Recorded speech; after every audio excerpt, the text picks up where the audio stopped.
Welcome back to Peer-Guided DBT Lessons, provided by DBT Skills Application, Peers Helping Peers. This week's lesson, marked 3-2 in our Emotion Regulation module, we'll be looking at how emotions help us. Please keep in mind that we're simply peers helping peers, working together to bring about more peaceful, constructive, and ultimately happier lives. In other words, a life worth living.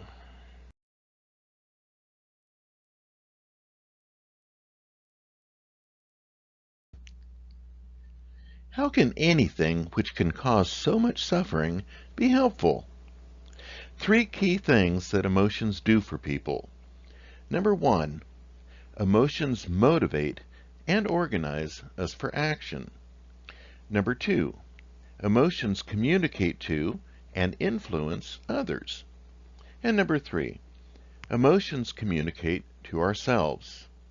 Additionally, emotions help us survive, thrive, and avoid danger. Emotions can help us make decisions.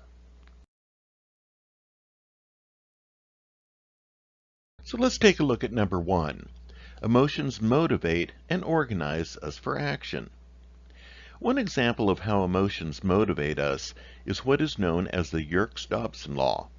It finds a positive relationship between moderate levels of anxiety and optimal performance at a job or in a relationship, for example. If there's not enough tension, a person won't care enough to perform well. And if there's too much tension, a person also won't be able to perform well because their anxiety interferes. In most people, emotions motivate our behavior. Emotions are often the entire reason we want to act in the first place. Without emotions, we may not care enough to want to do anything. Anger is a particularly good motivational emotion, though joy and exuberance also serve the same function of urging us to take actions that satisfy those emotions. Anger motivates us to take action to change a situation that we consider unacceptable. Emotions prepare us for action. The action urge of specific emotions is often hardwired into our biology. Emotions save time in getting us to act in important situations. Emotions can be especially important when we don't have time to think things through. Strong emotions help us overcome obstacles, both in our minds and in the environment.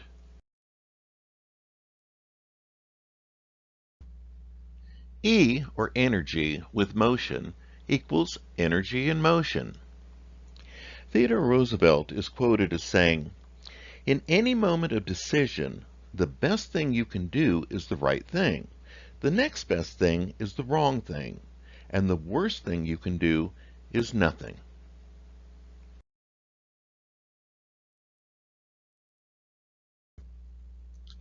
Going on to number two, emotions communicate to and influence others. Emotions are essential to communicating our needs and wants to other people.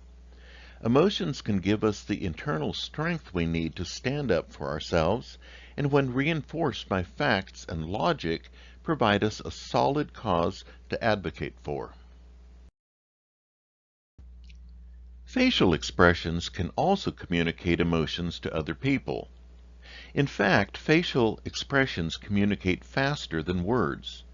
Facial expressions are hardwired aspects of emotions. Our body language and tone of voice, which can also be hardwired, also communicate our emotions to others. These three things, facial expression, body language, and tone of voice, non-verbally convey to others whether we're content or frustrated or repulsed, etc.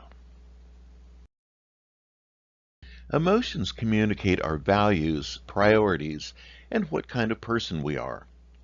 People bond over shared emotional experiences.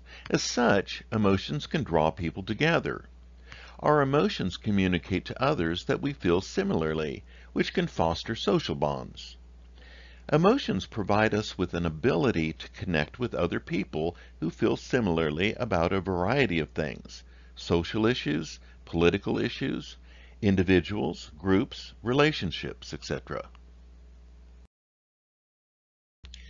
Or oppositely, our emotions can communicate that we feel completely different than the other person does, which might inspire debate and further interaction and communication. Whether we intend it or not, our communication of emotions influences others. Emotion is persuasive. It can inspire sympathy and compassion, or disgust and derision in others, depending on how it's used.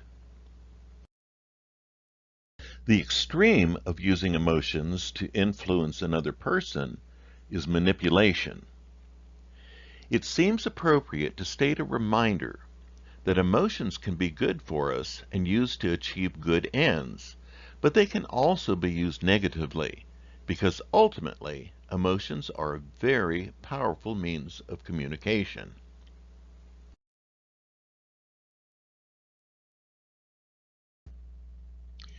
And going on to number 3, emotions communicate to ourselves.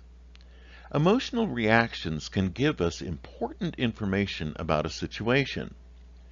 Emotions can be signals or alarms that something is happening that we are uncomfortable with or alarmed by.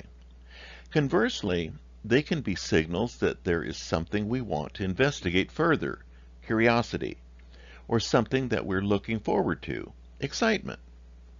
The list of information that emotions can provide us is as long as the number of emotions that exist. Gut feelings could be like intuition, a response to something important about the situation. This can be helpful if our emotions get us to check the facts. Emotions can also communicate to us about ourselves and our self-perception. Feelings like guilt and shame and envy can give us a starting point to work out what's going on with us psychologically and emotionally. Emotions communicate to us when we're happy, when we're content, when we're excited, etc. Frequency of these emotions also provides us with information about ourselves. For example, regular feelings of righteous anger can give some people confidence in their faith, whereas rare feelings of righteous anger may communicate to someone that whatever inspired that feeling is a particularly important thing. The intensity of our emotions in response to various stimuli can inform us how important that thing is to us and our lives.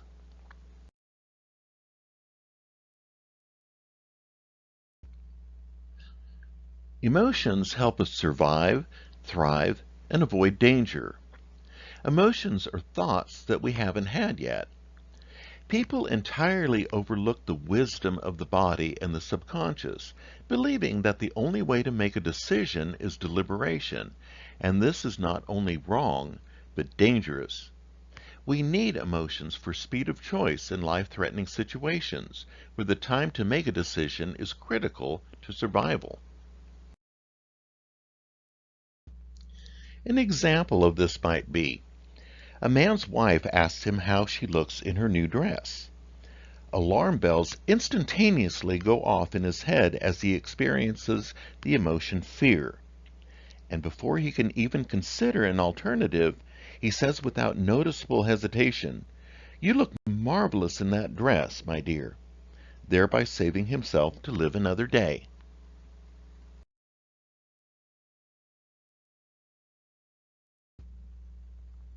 Emotions can help us make decisions. Effective decision-making is not possible without the motivation and meaning provided by emotional input. A few years ago, neuroscientist Antonio Damasio made a groundbreaking discovery. He studied people with damage in the part of the brain where emotions are generated. He found that they seemed normal, except that they were not able to feel emotions. But they all had something peculiar in common. They couldn't make decisions. They could describe what they should be doing in logical terms, yet they found it very difficult to make even simple decisions, such as what to eat. Many decisions have pros and cons on both sides. Shall I have the chicken or the turkey? With no rational way to decide, these test subjects were unable to arrive at a decision. Consider Antonio Damasio's patient, Elliot. Previously a successful businessman, Elliot underwent neurosurgery for a tumor and lost a part of his brain, the orbitofrontal cortex, that connects the frontal lobes with the emotions. He became a real-life Mr. Spock, devoid of emotion. But rather than this making him perfectly rational, he became paralyzed by every decision in life. Your emotional system can give you an advantage in decision making if you make proper use of it. Many people think of their emotions as something they have to manage or control rather than something upon which they could capitalize. Emotions can tell you something about the world that you may not have accurately perceived in another way. They are something to interpret and use rather than an annoyance that you should ignore or control. Just like the thumb on your hand, emotions help you, even though at times they may seem to get in the way.